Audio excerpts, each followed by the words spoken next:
Hello everyone. Now our next chapter is about the analysis of variance. In the short form, it is known as ANOVA. Again, in your syllabus, they have asked you to go for the just overview for this chapter. So firstly, see here.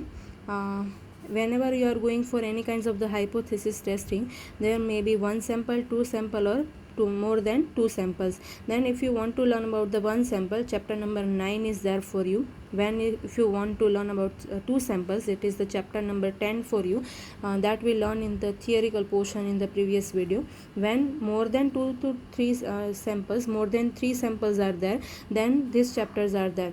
In this also you can go for the one-way ANOVA, randomized block design, and two-way ANOVA. So here in your syllabus they have asked you to go for the overview for the one-way ANOVA, where one independent variable will be there. So here introduction for the design of the experiment is given. So in the any kinds of the experiment, independent variables are there, and in the ANOVA test you will use one independent variable, right, and one dependent variable also will be there. So see, they have said that experimental design in this chapter are analyzed statistically by the group of the technicians referred as the analysis of the variance, or we can say ANOVA. So see, they have said that the completely randomized design, one-way ANOVA, one of the simplest experimental design is completely randomized design. In the completely randomized design, subject assigned randomly to the treatments, right, એ બધું theoretical portion તમને આપેલો છે કે generally ત્યાં ટ્રીટમેન્ટ્સને random વેમાં અહીંયા arrangement થશે. C પિક્ચરિયલ presentation આપ્યું છે અહીંયા. સે for the example, machine operator is the independent variable. So classification of the levels are 1, 2, 3 and 4, right? 4 machine operators are there. Values that is valves opening the measurement, dependent variable શું છે, વાલ્વના opening મેજરમેન્ટ્સ આપ્યા છે 1, 2, 3, 4 up to એ લોકોના certain way સુધીના. See an example આપ્યું છે, valve opening by the operator 1, 2, 3 and 4. So how here you will apply the one way analysis of variance. First of all, hypothesis H0 will be mu1 equals to mu2 equals to mu3 equals to up to mu k. અહીંયા આપણા એક્ઝામ્પલમાં mu4 સુધી આવશે, right, અને alternate હંમેશા same રહેશે. At least one of the mean is different from the others, right. So testing the hypothesis by using the one-way ANOVA accomplished by the participation in the total variance of the data following two variance. The variance resulting from the treatment માંથી variance જે create થાય એનું analysis કરવાનું, and the error variance or that portion of the total variance unexplained by the treatment. So for the ANOVA, 3 values you have to find: SST, SSC and SSE. SST मतलब sum square of total, SSC मतलब sum square of column, SSE मतलब sum square of error, right? जो यहाँ ने formula આપેલી છે, sigma sigma xij minus x bar whole square equals to SST equals to SSC plus SSE. અહીંયા SSTની formula આપેલી છે. This one will be the SSC અને this will be your SSE, right. અને એના માટેના તમને શું અહીંયા આપેલા છે ટોટલ, કે શું મિનિંગ થશે એ જે તે પર્ટિક્યુલર મેજર્સનો, રાઈટ. દેન અહીંયા તમને ફોર્મ્યુલાઝ આપેલી છે. Again computing the one way ANOVA, page number 415, right. SSC compute કરવાનું, SSE, SST અને degree of freedom for the column, for the error અને for the total. Then mean square of column, mean square of error અને finally F value. So then તમને અહીંયા જે example લીધું છે એનું આખું એક્સપ્લેનેશન આપ્યું છે કે કઈ રીતે કેલ્ક્યુલેટ થશે. હજી પણ કહું છું, આના પ્રેક્ટિકલ્સ તમને એક્ઝામમાં નથી પૂછાવાના. એ લોકોએ વર્ડ યુઝ કરેલો જ છે કે just you have to take the overview. But exercise number 11.2નો 11.5 નંબરનો એક સમ હું તમને અહીંયા કેલ્ક્યુલેટ કરીને બતાવું છું, જેથી કરીને વન વે ANOVA શું છે તમને ખ્યાલ આવશે. અધરવાઇઝ આના કોઈ પ્રેક્ટિકલ આગળ તમારે કરવાની જરૂર નથી. જો સમ number 11.5, compute the one-way ANOVA on the following data, determine the observed F value, compare the observed F value with the critical table F value and decide whether to reject the null hypothesis alpha equals to 0.05, right. અહીંયા જો તમને 3 treatment level આપેલા છે, 1, 2 and 3. So sum number 11.5, your treatment level 1, treatment level 2, treatment level 3. મેં અહીંયા data આખા mention કરી નાખ્યા છે. હવે હું અહીંયા સ્ટેપ બાય સ્ટેપ જાઉં છું. અહીંયા સ્ટેપ બાય સ્ટેપ જવું જરૂરી છે જેથી કરીને કોઈ એરર ના થાય. H0 વિલ બી, મેં હમણાં કીધું હતું એમ કે જેટલા મ્યુ આપ્યા હોય એટલા. અહીંયા 3 ટ્રીટમેન્ટ લેવલ છે. So I will write as a μ1 equals to μ2 equals to μ3. અને મારો H1 અથવા તો HA શું બનશે, મારે સ્ટેટમેન્ટ લખવું પડે. One of the mean is different from others. Now my step number 2, that is the alpha. Alpha is 0.05. Now step number 3. Step number 3માં હું શું કરું છું, ડિગ્રી ઓફ ફ્રીડમ ફાઇન્ડ કરી લઉં છું. રાઈટ, ડિગ્રી ઓફ ફ્રીડમ તમને આગળ એની ફોર્મ્યુલા આપેલી છે, અલગ અલગ ડિગ્રી ઓફ ફ્રીડમ આપેલી જ છે. સો હું અહીંયા એને એક અલગ રીતે ફાઇન્ડ કરું છું, that is K-1 divide by N - K. કે મતલબ મારી પાસે કેટલા ટ્રીટમેન્ટ લેવલ છે, 3 ટ્રીટમેન્ટ લેવલ છે. સો 3 - 1. એન મતલબ ટોટલ કેટલા ડેટા આપેલા છે, so that is 1 2 3 4 5 6 6 6 into 12 12 13 14 15 16 17. So 17 minus K again, that is 3. So my degree of freedom will be 2 અને 14. ડિવાઈડ નથી કરવાના, ઇન્ડિકેટ કરે છે કે 2 અને 14 લેવાના છે. હવે અહીંયા તમારે ટેબલ વેલ્યુ જોવા જવી પડે. સો અહીંયા તમને ટેબલ જે આપેલું છે it is your table number A.7. So F value check કરવાની છે કે જ્યાં આલ્ફા લેવલ હશે 0.05, ડિગ્રી ઓફ ફ્રીડમ 2 અને 14. સો સી અહીંથી તમારા એફ ટેબલ ચાલુ થાય છે, પેજ નંબર 796. મારો આલ્ફા લેવલ છે 0.05નું. સો અહીંયા આપેલું છે 0.10. 0.05નું સ્ટાર્ટ થાય છે પેજ નંબર 798 પરથી. સો મારે જોઈએ છે ડિગ્રી, જે અમારી ડિગ્રી ઓફ ફ્રીડમ હશે 2 અને 14. સો જુઓ, ડિગ્રી ઓફ ફ્રીડમ 2 અને અહીંયા જોવાનું છે 14. સો એ બે વેલ્યુ જે કોરસ્પોન્ડ થાય છે it is my value 3.74. Now step number 4, calculations. Right, કેલ્ક્યુલેશન્સને ઇઝી બનાવવા માટે હું તમને અહીંયા એક વસ્તુ સમજાવવા માગું છું કે તમારે 3 અહીંયા કોલમ રેડી કરી લેવાની.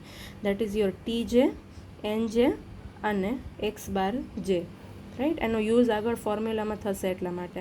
સો TJ મતલબ T1, T2, T3 અને ગ્રાન્ડ ટોટલ ઓફ T. એવી રીતે N1, N2, N3 અને grand total of N. Then X1 X2 X3 અને X બાર. રાઈટ, હવે T1 મતલબ કે ટોટલ ઓફ 1. ફર્સ્ટ કોલમનું તમે અહીંયા સમેશન કરશો, so that is 2 + 1 + 3 + 3 + 2 + 1, it will be 12. એવી રીતે બીજી કોલમનું ટોટલ કરો તો ઇટ ઇઝ 23. ત્રીજી કોલમનો 25, ટોટલ વિલ બી 60. એવી રીતે N1માં કેટલા પહેલાં છે, 1 2 3 4 5 6, સો દેટ ઇઝ 6. એવી રીતે N2માં છે 5 અને N3માં છે 6, ટોટલ ઇઝ 17. દેન T1 અને N1ને ડિવાઈડ કરી નાખો, ટોટલને N1થી ડિવાઈડ કરો, સો 12 / 6 દેટ ઇઝ 2. દેન 4.6, દેન 4.17 અને 3.53.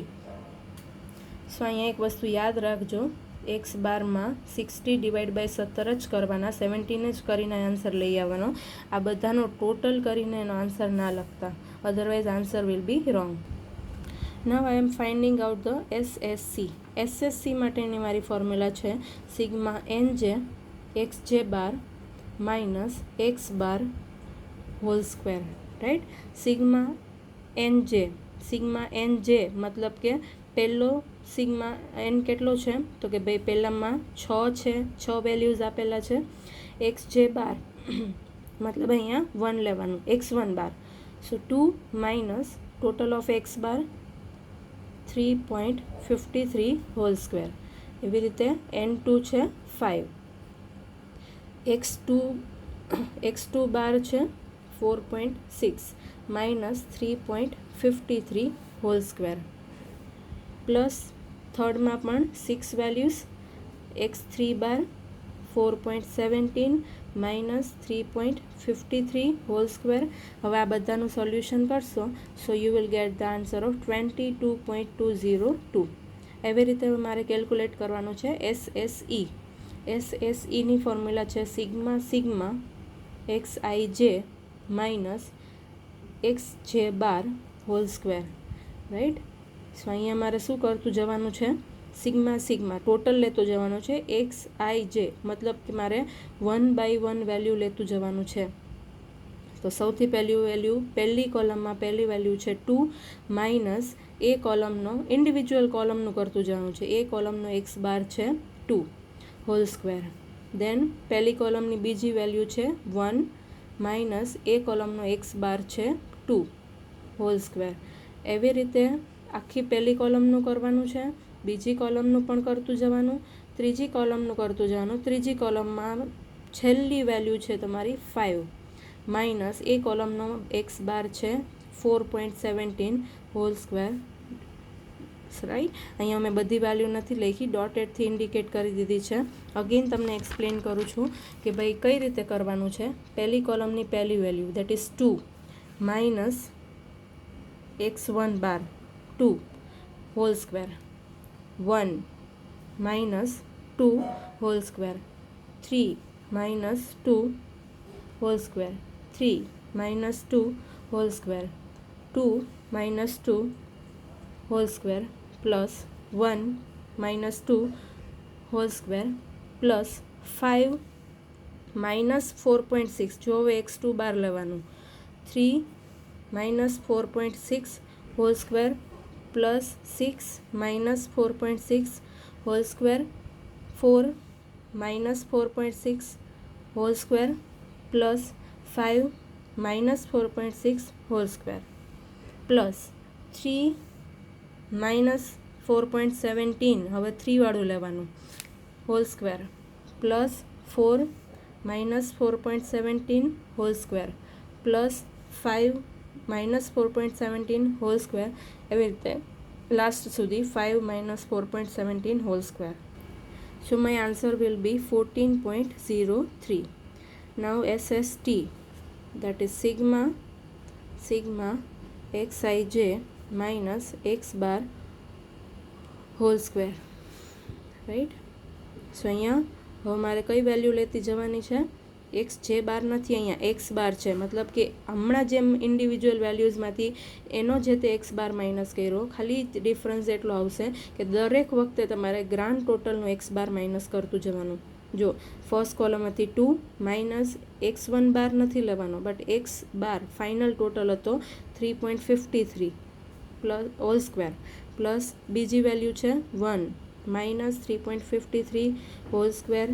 દેન એના પછીની વેલ્યુ છે 3 માઇનસ 3.53 હોલ સ્ક્વેર. એવી રીતે લાસ્ટ વેલ્યુ છે 5 માઇનસ 3.53 હોલ સ્ક્વેર, રાઈટ. એ બધાનું સમેશન કરવાનું. સો આન્સર વિલ બી 36.235. સો અહીંયા બધી બેઝિક વસ્તુ આપણી પાસે રેડી છે. હવે આપણે અહીંયા કોલમ બનાવવાની છે. સો પહેલી અહીંયા રોમાં આઇટમ આપણે લખશું બિટવીન, એરર અને ટોટલ. અહીંયા આવશે SS, અહીંયા SSC, અહીંયા SSEની વેલ્યુ, SSTની વેલ્યુ. SSCની વેલ્યુ મને મળી છે 22.202, SSE છે 14.03 અને SST છે 36.235. એવી રીતે મારે નેક્સ્ટ કોલમ એડ કરવાની છે degree of freedom. Degree of freedom અહીંયા શું થશે, K -1, 3 -1 2. એવી રીતે અહીંયા N - K, that is 17 - 3, that is 14. અને અહીંયા N-1, 17 - 1, that is 16. સી અહીંયા પણ બેનો ટોટલ પાછો 16 થઈ જવો જોઈએ. એના પછીની કોલમ બનશે MS. MS મતલબ કઈ રીતે મળશે તમને, MS હમણાં જ આપણે આગળ ફોર્મ્યુલા ડિસ્કસ કરી, MSc અને MSE, રાઈટ.